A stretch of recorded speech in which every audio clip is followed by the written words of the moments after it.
Oi, seja bem-vindo ao canal Fessora Nerd. Você está com Francinete Coutinho no quadro Os Dados do Mestre. Hoje falando a respeito do sistema Daimon, um dos melhores sistemas de RPG nacional, com ênfase nas regras de magia. Prometi para vocês, estou aqui para cumprir com a minha palavra. Se você também quer aprender como utilizar magia no sistema Daimon, é só esperar que depois da vinheta a gente.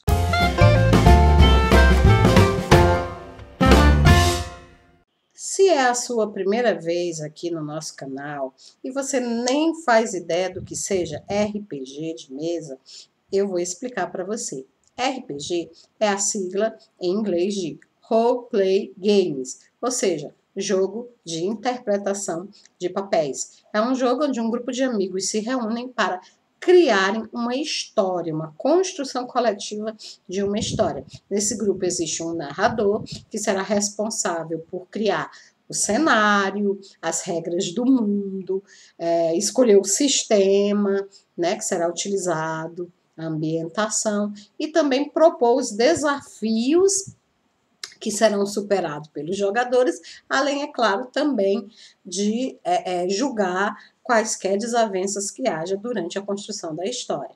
Do outro lado, você tem os outros jogadores, que são chamados de personagens ou PCs, que são aqueles que, com as suas ações e as suas decisões, ao interpretarem um determinado personagem, irão ajudar a construir aquela história que o narrador tem na cabeça. Legal, não é?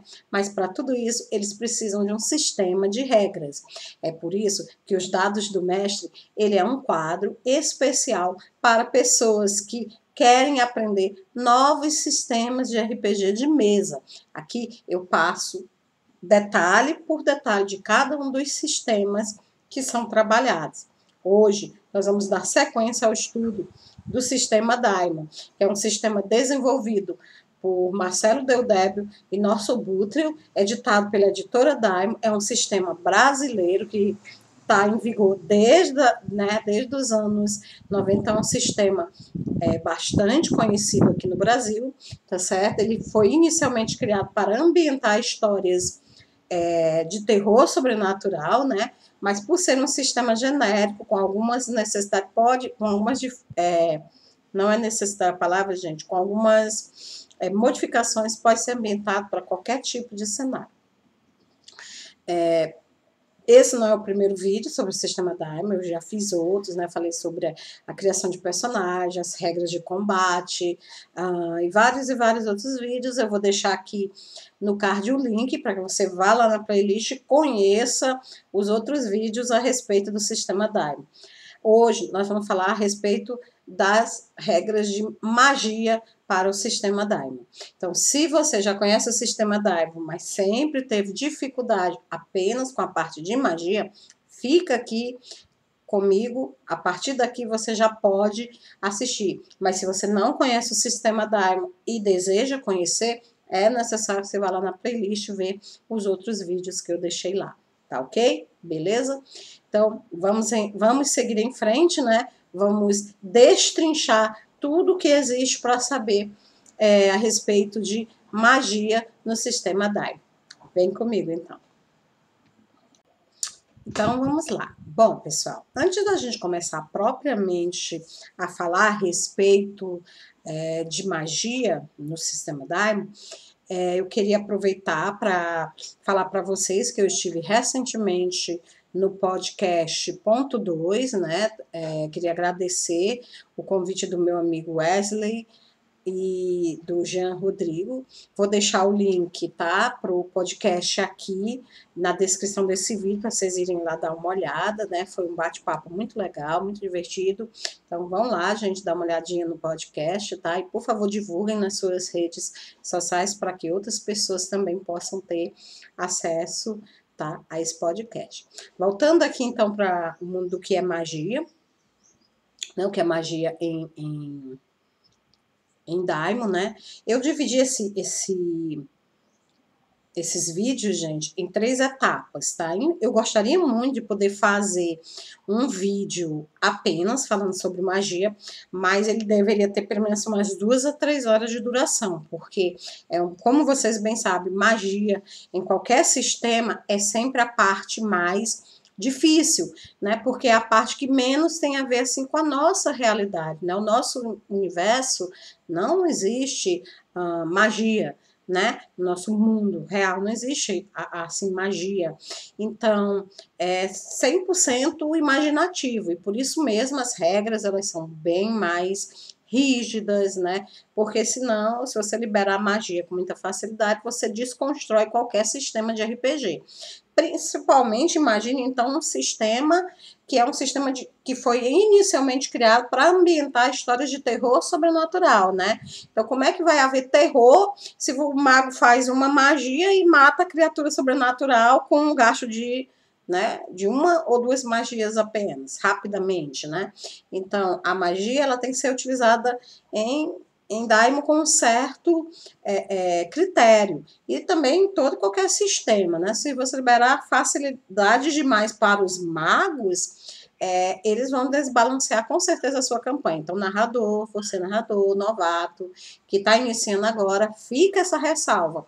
Devo usar magia nas minhas campanhas? Deve, mas com um certo cuidado, né? Com um certo receio. Não libere demais, porque senão o pessoal eles vão com certeza sim ultrapassar. Não espere que os meus PCs vão ser conscientes, os meus PCs vão usar apenas. Não. Se ele tiver aquele poder em mão, ele vai usar sim. Eu já caí nessa quando eu comecei a narrar inúmeras vezes, então passei para vocês com experiência de causa. Eles vão sim usar. Se você der o poder para eles, eles usam. E o pior, vão usar da maneira errada, na hora errada, e vão acabar ferrando com a sua história. Então, muito cuidado com o uso de magia. Mas eu quero usar magia, eu gosto de magia. Eu também. Eu acho que uma campanha de RPG, assim, fantasy, né, terror sobrenatural sem magia, é meio parado, né? Então, existem cenários que não usam magia, como cenários de ficção científica, mas alguns cenários de magia é quase que obrigatório. Então, eu dividi em 3 etapas. Da primeira etapa, eu vou explicar para vocês como é entendida a magia no mundo de Trevas RPG. Trevas RPG é o cenário básico do sistema Daimon, tá? É o cenário básico. É a ambientação onde as histórias se passam. Se você não conhece o sistema, não conhece o cenário Trevas, eu também fiz vídeos sobre ele, tá? Contando a história, contando tudo. Eu vou deixar aqui também no link, tá? Aqui no card, o link, tá? Para você ver lá como é o mundo de trevas, caso você decida usar esse mundo. Caso você não decida, você pode usar as regras de magia de Daimon em qualquer cenário que você mesmo criar. Então, a primeira parte é entender a magia, de onde ela surgiu, como ela é utilizada, como ela é aceita no mundo de Trevas RPG. O segundo passo são as regras de magia propriamente dita. A segunda etapa eu vou falar como funciona no sistema, né? Como eu faço para lançar magia, como eu faço para aprender magia, como eu faço para recuperar pontos de magia, tudo que é necessário o narrador saber e o jogador também, que vai ser mago, né? A respeito das regras de magia, nós vamos discutir nesses vídeos. E a terceira etapa é exatamente mostrar cada um dos caminhos dos caminhos de magia, né? Nós vamos destrinchar cada um dos caminhos de magia que existem. Quantos vídeos vai ser, professora? Pois é, gente, eu comecei a gravar agora, sei tanto quanto vocês, tá? Mas, assim, acredito que uns 4 ou 5 vídeos, tá? Para destrinchar tudo isso não é bem legal, por menor, também não quero ultrapassar e fazer vídeos muito longos, tá bom? Então, inicialmente, neste cenário que a gente está trabalhando, o que é magia? O conceito de magia utilizado aqui, tá certo? É o mesmo utilizado por D.J. Conway, no livro dele, Magic of the Gods and Goddess. Se eu tiver errado em inglês, gente, mil perdões, meu inglês é péssimo, tá? Péssimo. Para pronunciar, eu sou horrível pronunciando inglês. Mas esse é um livro, né, de magia, assim, estudo de teoria de magia, muito famoso, tá? E o autor, né, o autor do sistema, do cenário de trevas, ele utiliza, né, a ideia que está presente nesse livro. Que, o que seria, então, magia? Magia é o efeito de se retirar energia de um outro plano de existência e manipular essa energia através de vibrações, pensamentos e rituais, realizando efeitos que seriam impossíveis de outra maneira. Bom, como é então, explicando isso aí em miúdos. Então, imagine, nesse universo, né, universo de Trevas RPG, existem vários planos de existência. Se você for lá dar uma olhadinha no vídeo, você vai ver que existe o nosso plano, o plano da Terra. Abaixo da Terra existe um plano chamado Arcano, que foi totalmente destruído, corrompido pela a magia de lá, né? Foi corrompida, tá certo? Acabou destruindo o universo de Arcano. Então, hoje em dia, Arcano é habitada simplesmente por criaturas demoníacas, né? Acima do nosso plano, acima do plano onde está a Terra, existe Paradisa, que é de onde vem os seres divinos, né, os deuses aí, tanto os deuses da Cidade de Prata, né, os anjos da Cidade de Prata, quanto os deuses gregos, quanto os deuses nórdicos, todos eles vieram, né, de Paradísia para a Terra. Acima de Paradísia tem o Éden, né, abaixo de Arcano, né, tem o inferno, então são vários planos de existência. E o nosso, ele fica bem no meio, né, acho que, se eu não me engano, são nove planos de existência. E aí, né, como é que você faz magia? Para você poder fazer magia, você vai ter que puxar, retirar energia de um outro plano de existência. Normalmente, aqui na Terra, a gente pode puxar magia de dois planos. A gente pode puxar magia de Arcano, que é o plano inferior ao nosso. Aí nós estaríamos utilizando a chamada energia negra, né? A chamada energia dos demôniozinhos lá, né, dos diabinhos que habitam o plano de Arcano, né, os seres deturpados, né, ou a gente poderia puxar a energia do plano diretamente superior. Aí lá no plano diretamente superior você tem o quê? Tem a energia divina, né, a energia do bem, a energia do bem, aspas, né? Que a gente sabe que nas mitologias do mundo todo existem deuses do bem, do mal, né? Mas a energia divina, né? Então você pode optar ou pela energia divina, vinda de Paradisa, ou pela energia, digamos assim, negra, né? Vinda dos planos inferiores, planos lá de Arcano, né? Inferior aqui, claro, nesse tipo que fica abaixo, né, gente?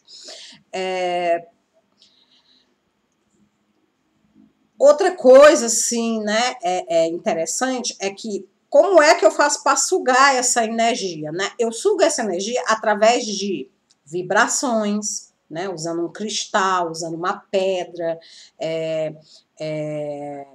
uma canção.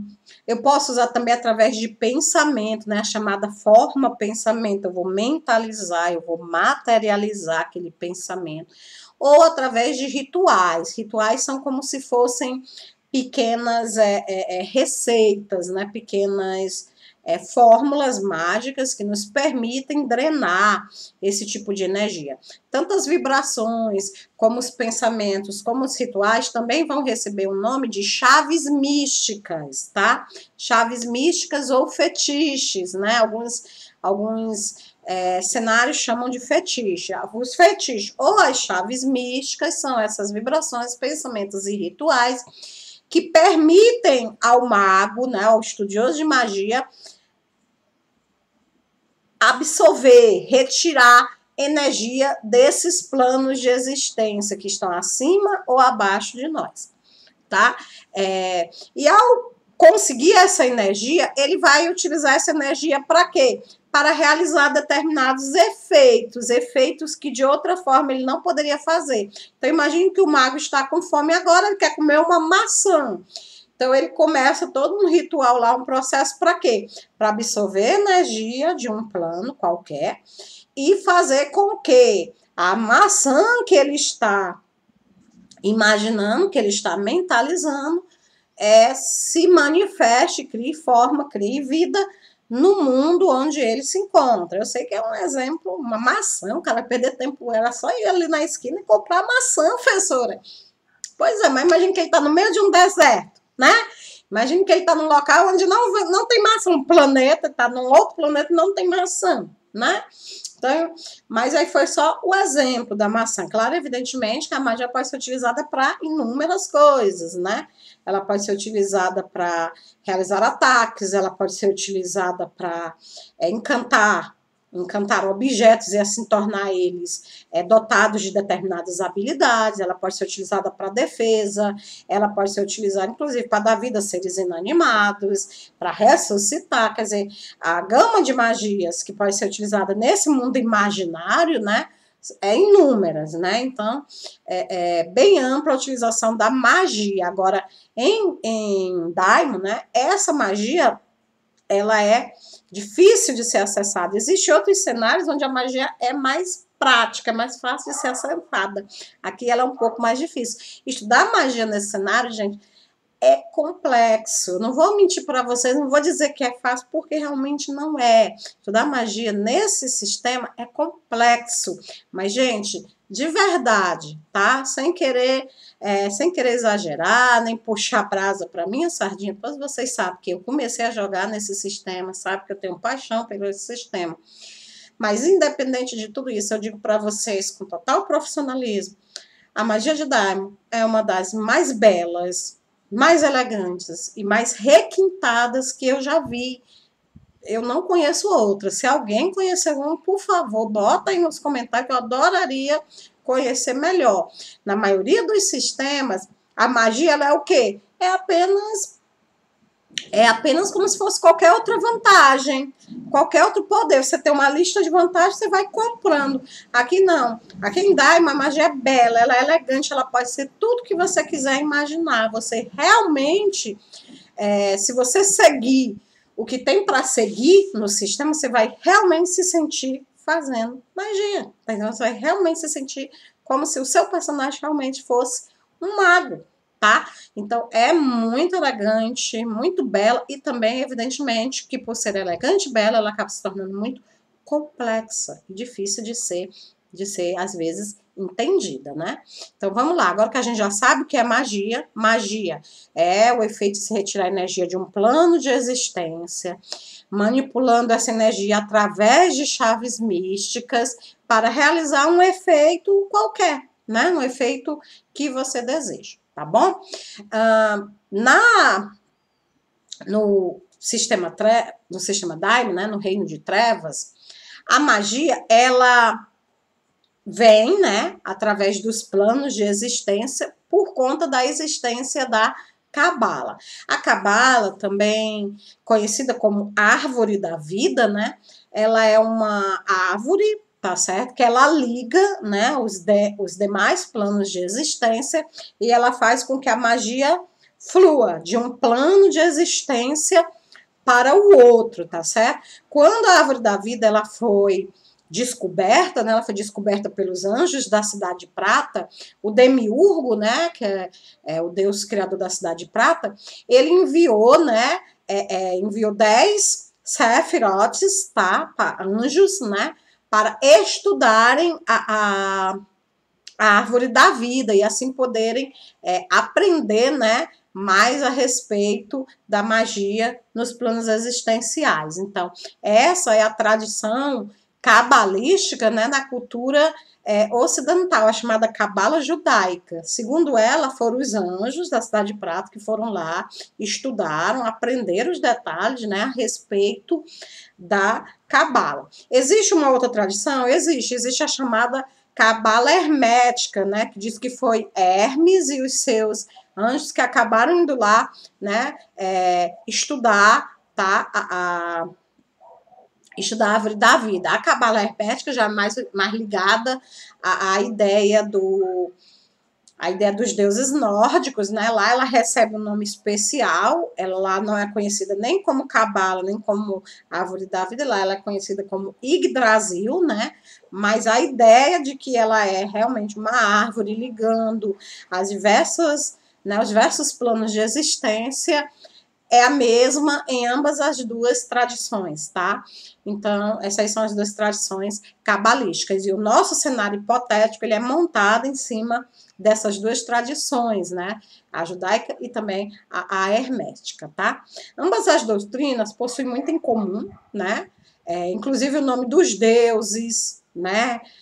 Ligados a cada um dos ramos da árvore, as ramificações da árvore, a ciência numerologística envolvendo os mesmos, tudo isso bate nas duas tradições. Além da judaica, né, traz a origem da cabala, como eu já tinha visto, nas escrituras do Antigo Testamento, né, quando Deus entregou, né, a Moisés, no alto do Monte Sinai, os 10 mandamentos lá tinha a ver, né, já com a ideia da cabala, tá certo? E para os aéseres, né, os aéseres ou arianos, né, a origem da árvore da vida, ela remonta também, como eu falei, né, a parte lá da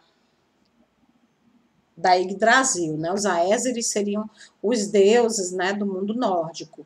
Entre eles Odin, né, que segundo reza as lendas nórdicas foi o primeiro a descobrir a Yggdrasil. A Yggdrasil está relacionada à roda dos 9 mundos, né, responsável pela circulação da energia mística entre os planos de existência. Até aí tudo beleza, tudo eu já falei isso para vocês. Segundo a tradição nórdica, os planos de existência seriam os seguintes: Asgard, que é o lado dos deuses. Eu nem sei bem pronunciar, gente, acho que é Alfrey, se eu tiver errado, Alfrey. Se eu tiver errado, por favor, me perdoem, tá? Que é o lado dos elfos, fica logo abaixo de Asgard, né? E é considerado por muitos apenas como um semiplano que liga a Terra a Paradise, né? Temos Vanaheim, também, se eu tiver errado a pronúncia, né? Esses termos nórdicos são bem difíceis de pronunciar. Vanaheim, que é o lado dos Vanires, também considerado um semiplano entre a Terra e Paradise. Midgard, que é o plano onde fica a Terra. Esse nome aqui, né? Svartalfheim, nem... Meu Deus, é o plano de sonhar, que a gente conhece como sonhar. Nidavelli, que é Arcádia, né? Aquele plano místico, lendário grego, né? Onde vivem os lobisomens, né? As fadas e tudo. Tudo isso é em Arcádia. Jotunheim, que é a terra dos gigantes, mais uma vez, perdão pela pronúncia. Hel, que é o inferno grego.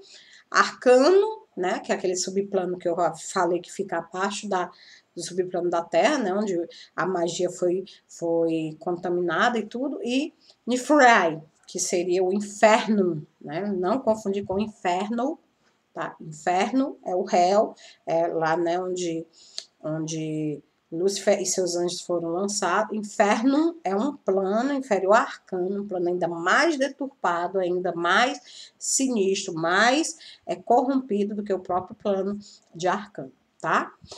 Após a descoberta da árvore da vida, alguns anjos da Cidade de Prata foram enviados a Asgard, né, para trocar ideia, né, com os anjos lá que estavam junto com o Hermes. Então, houve assim, né, uma troca de experiência entre os anjos da Cidade de Prata e entre os anjos de Asgard, tá? Junto, né, eles descobriram vários poderes da árvore da vida, tá? Eles deram o nome para ela de Cabala, né, ou Cabal, né? E cada anjo estudioso lá responsável por estudar cada um dos ramos da árvore recebeu a denominação de Zefirot. Então, pessoal, quem seriam esses Sefirotes, né? Esses anjos a quem foi dado a responsabilidade de estudar cada um dos ramos da Cabala. Então, eu vou dizer o nome deles e vou dizer também, assim, a característica a qual eles estavam relacionados, né? Então, a gente tem Keter, que era a coroa, Roshman, a sabedoria, Binah, a compreensão, Hesed, a misericórdia, não sei se é Giburá ou Giburá, eu falo Giburá. Giburá, a força, Tiferet, a beleza, Netzach, a vitória, Hod, o esplendor, Isod, a fundação e Makut, o reino. Então, esses são os 10 sefirotes responsáveis por cada um dos 10 ramos da árvore da vida. A gente sabe que depois surgiu um 11º ramo, né, que seria aí no caso um ramo negro, né, já relacionado com as artes, com as artes proibidas, mas no momento a gente vai deixar essa informação um pouquinho de lado, a gente vai se dedicar somente aos 10 ramos tradicionais da Cabala, né? O livro da formação, chamado de Sefer Yeziraus, é uma coleção de versos que foi escrito no século VI, né? Foi nele que apareceu pela primeira vez a palavra Sefirot, né? Esse livro, ele detalha a criação do universo e da roda dos mundos, né? E também ele relaciona cada uma, né, cada uma cada um dos ramos da Cabala a uma letra do alfabeto grego, né? O Sefer, ele é um livro complexo, tá? E só pode ser compreendido em toda a sua magnitude se ele for estudado em companhia do tarô, tá bom? Durante a Idade Média, as tradições, elas adicionaram o estudo da geometria também, ao estudo da árvore cabalística, né? Desculpa, geometria não, gente, gematria. A gematria, gente, ela é um método de associar números para cada letra do alfabeto grego. Palavras de mesma soma estariam, então, associadas de alguma maneira. Então, se você tem, por exemplo, a palavra vida, vamos supor que associada às letras da vida lá, a soma dos números desce 20. Aí você tem, por exemplo, nascer, né? E quando você soma lá, sabe-se porque carga d'água deu o mesmo valor 20. Então, vida e nascer estariam, de alguma forma, relacionadas dentro da ideia do estudo da Cabala, tá? Claro que eu não estou aqui, gente, não vou ter aqui a presunção de querer ensinar Cabala para vocês, porque confesso que até eu mesmo não compreendo isso na sua profundidade. Aqui é só para vocês terem uma ideia, mais ou menos, de como a árvore da vida era estudada, né? Já no século XIII, outros escritos cabalísticos apareceram na França, né? Que é esse nome aqui, Safzerha Barry, não sei porque que eu insisto em pronunciar isso, gente, eu não sei falar, né? Mas essa foi a primeira obra a mencionar a árvore sagrada, né? Associar as formas e caminhos da magia cabalística à vontade divina, né? Foi a primeira que disse assim, ó, tudo isso aí tem a ver com o divino, tem a ver com os deuses. Após, né, Isaac, o cego de Narbonne, compilar o estudo dos 10 Zefirot e dos 32 caminhos, a Cabala tornou-se o centro de estudo das ordens místicas. Durante o século XIV, o Arcana 1, ele comentou a possibilidade de existir um 11º Sefirot, como eu falei para vocês, que seria, né, um Sefirot ligado às artes proibidas, né, e que, no caso dele, o nome dele seria Chorozum, né? E ele, em algumas tradições, ele é mais considerado um demônio que mesmo um anjo. A versão tradicional moderna da árvore da vida, no entanto, aparece como num diagrama, né? Eu vou mostrar aqui para vocês, né, o diagrama, né? Essa representação desse diagrama é considerado um dos melhores sistemas de simulação de rituais já desenvolvidos, tá? Então, deixa eu pensar aqui um pouquinho. Esse é o diagrama representativo da árvore da vida, né? Da Cabala, tá certo? Então, cada um desses triângulos aqui, né? Você vê aqui os triângulos, né? O primeiro aqui, o segundo triângulo aqui, o terceiro, né? Cada um desses triângulos tem a ver com as formas da magia, e cada forma, né, ela tem relação com cada um dos caminhos, tá? Então, isso aí seria basicamente, né, o esquema da Cabala, tá bom?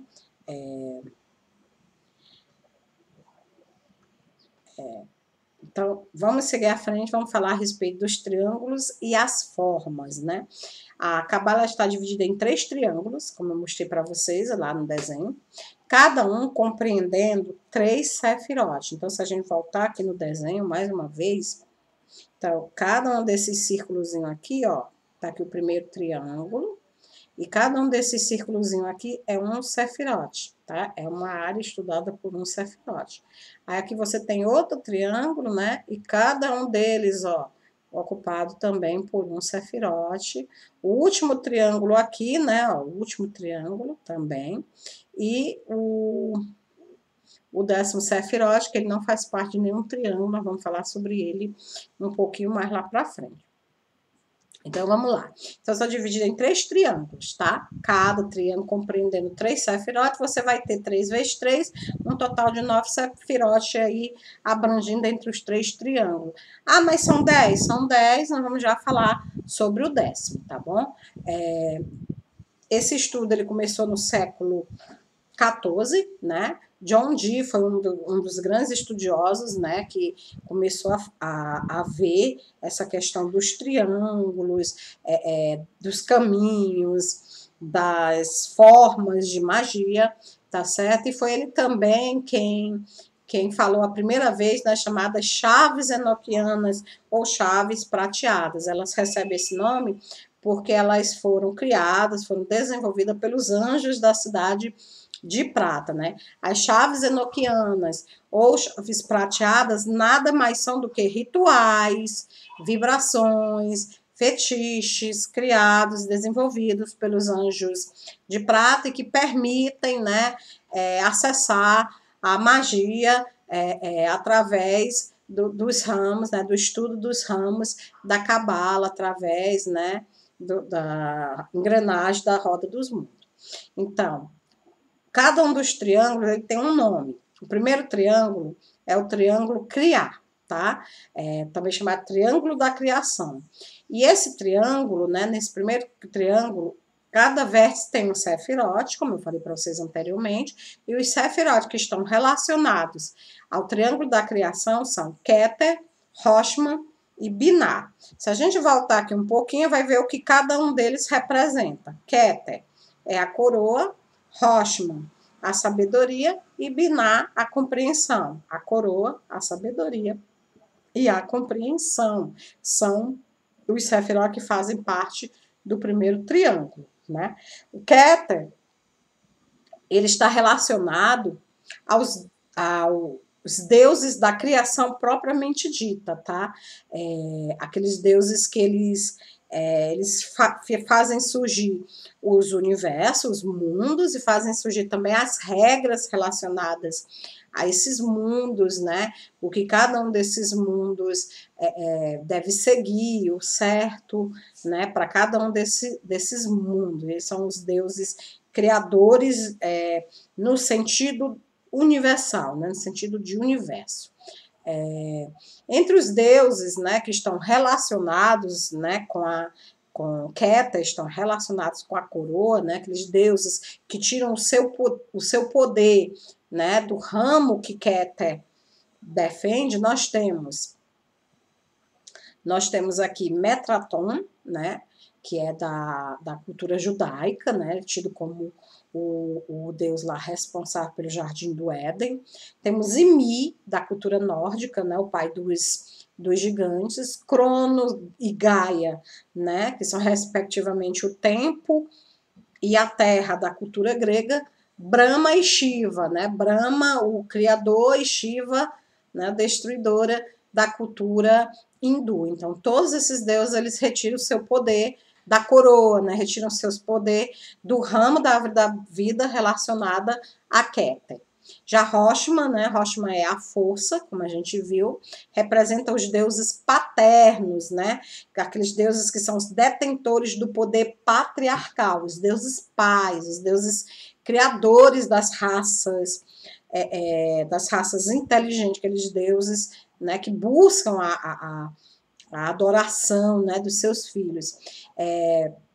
Entre esses deuses, né, os mais conhecidos que buscam o seu poder, né, na magia estudada por Rothman, nós temos Zeus, Poseidon, Hades, da mitologia grega, temos Amon, né, da egípcia, Odin da nórdica e o Thor também da nórdica, né, entre outros, são muitos, né, que eu estou falando apenas alguns para você poder ter mais ou menos ideia do que seriam esses deuses paternos, né.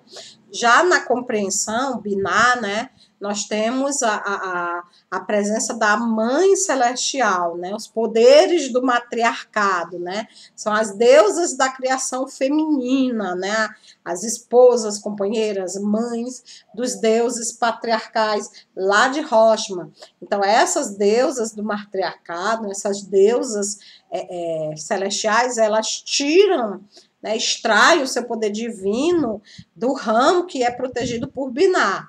E entre elas, as que assim, mais populares, que a gente poderia citar aqui, Ísis, né, a mãe da mitologia egípcia, a Hera, mãe da mitologia grega, a Friga, que é da mitologia nórdica, Deméter, também grega, Tiamat, né, e Hecate, tá? Então, todas essas divindades femininas, essas mães, mais do que divindades femininas, né, são mães celestiais, elas estariam também no triângulo da criação, só que no ramo de Binar. Então, esse é o primeiro triângulo, né, da magia da árvore da vida, o triângulo da criação, que se divide em deuses supremos, deuses universais, deuses criadores do universo, deuses pais, senhores do patriarcado, e deusas mães, senhoras do matriarcado. Isso aí é a criação, a criação. Agora nós vamos para o segundo triângulo, o triângulo que fica no meio aqui, né, nesse meiozinho aqui, tá? O triângulo da compreensão, também chamado de triângulo do entendimento. Então, o primeiro é criar, o segundo é entender, tá? Entre eles, nós temos os seguintes sefirotes, né? Resed, Giburá e Tiferet, né? Se a gente voltar lá de novo, quem é Resed? Resed é a misericórdia. Giburá, a força, desculpa, viu, gente? Falei que Rothman era a força, teve uma parte que eu falei a força seria a sabedoria. A força é o Giburá. E Tiferet, a beleza. Então, nós temos agora a misericórdia, a força e a beleza. Isso no entendimento. Para você entender, você precisa da misericórdia, da força e da beleza. Para você criar, você precisa da coroa, da sabedoria e da compreensão. Então, voltando aqui, né? Voltando aqui, nós vamos ter aqui o segundo triângulo, Resed, né? Resed, ele representa, né, a misericórdia, portanto, representa também o amor, a piedade, né? A glória, tá? A glória aqui, gente, no sentido de algo, quase no sentido de graça, né? No sentido de algo dado, né, por misericórdia, dado sem nada em troca, tá? Então, Resed, ele está relacionado aos deuses que representam a justiça divina, mas que a representam de uma forma imparcial, tá? Aqueles deuses que fazem o julgamento, né? Faz o julgamento dos seres humanos, seres inteligentes, seres racionais.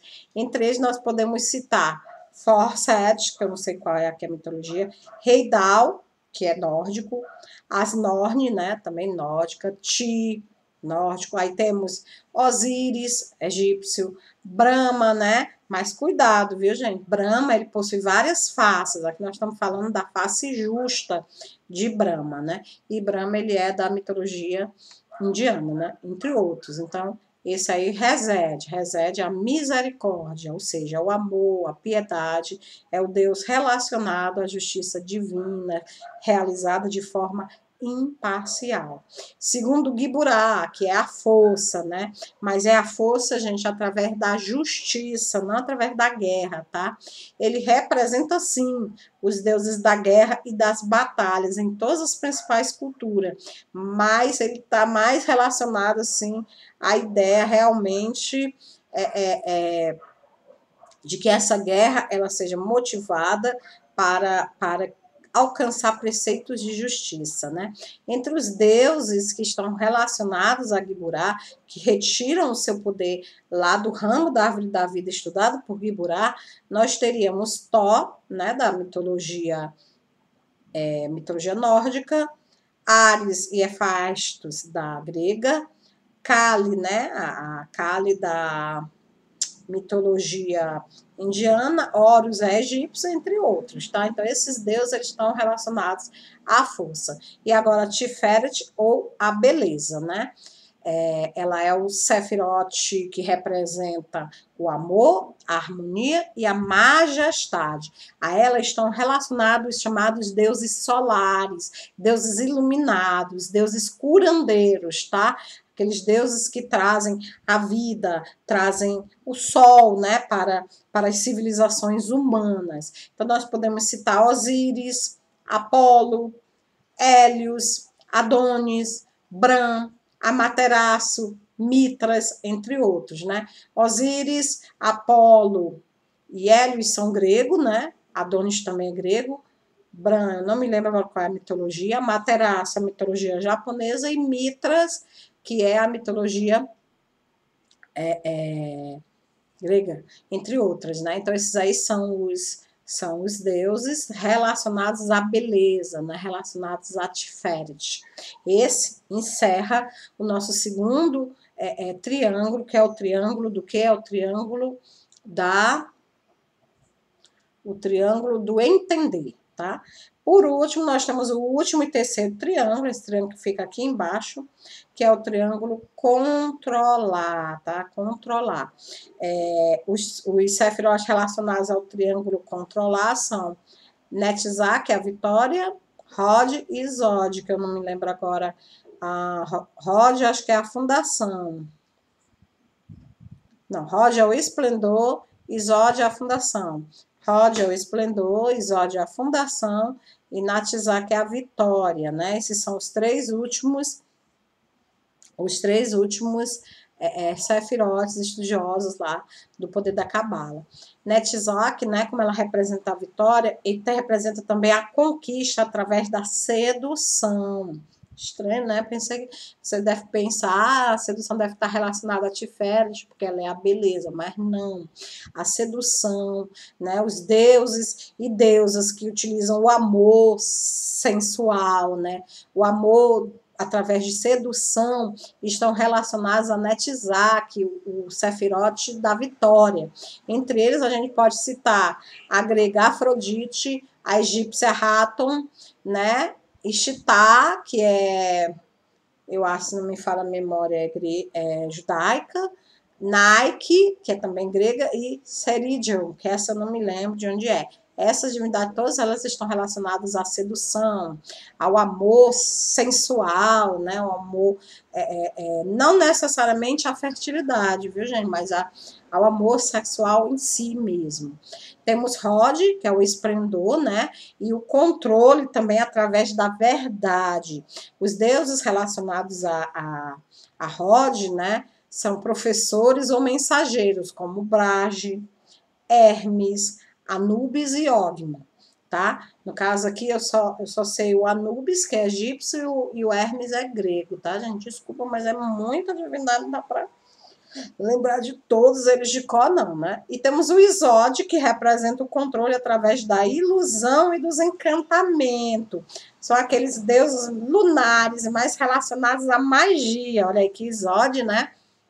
Como ele é a fundação, ele é aquele Sefirot mais relacionado, né, às divindades que se prestam a estudar os poderes da lua, né? E nós temos aqui Nana, Diana, Ganesha, Selene, entre outras. Esses são os 9 Sefirotes ligados aos 9 ramos da cabala, ficou faltando um, porque são 10, ficou faltando o Makut. Lembra que eu falei que um deles não conseguia se encaixar em nenhum dos três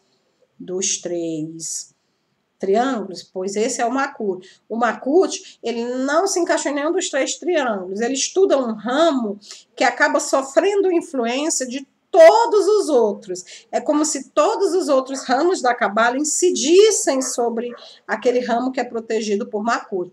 Makut representa o reino da terra, tá? Representa o reino da terra. E o reino da terra, o nosso reino, ele sofre as influências das formas de magia.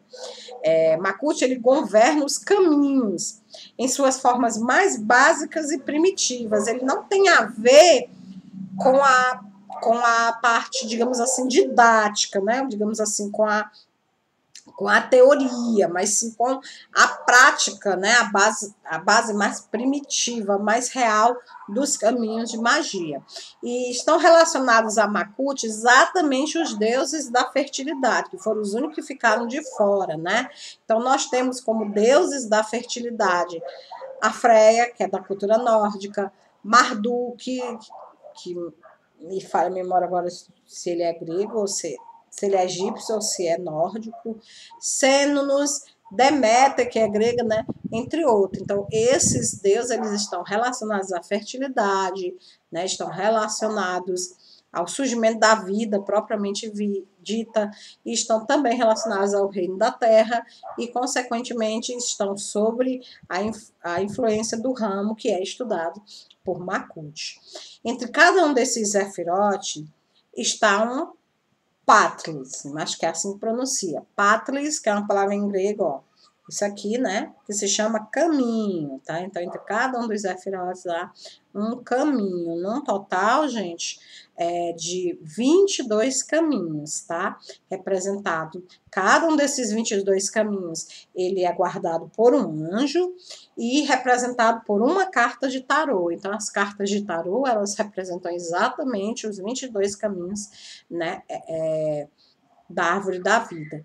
E cada um desses caminhos, ele corresponde também a uma ordem de magos na cidade de Prata, ou seja, para cada um desses caminhos surge uma ordem de magia que estuda eles lá na cidade de Prata.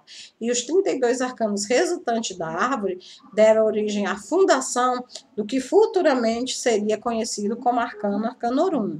Se você não sabe o que é o Arcano Arcanorum, também conhecida como Grande de Fraternidade Branca, o Arcano Arcanorum, a Fraternidade Branca, é uma aglomeração, né, uma grande união de várias escolas de magia, de várias pequenas sociedades secretas que se unem para estudar e para proteger os conhecimentos relacionados com a árvore da vida, com a cabala. Então, se você quer saber com mais detalhe o que seria o Arcano Arcanorum, eu tenho uma lista de vídeos falando sobre todas essas pequenas sociedades secretas que fazem parte lá do Arcano Arcanorum. Vou deixar o link, tá?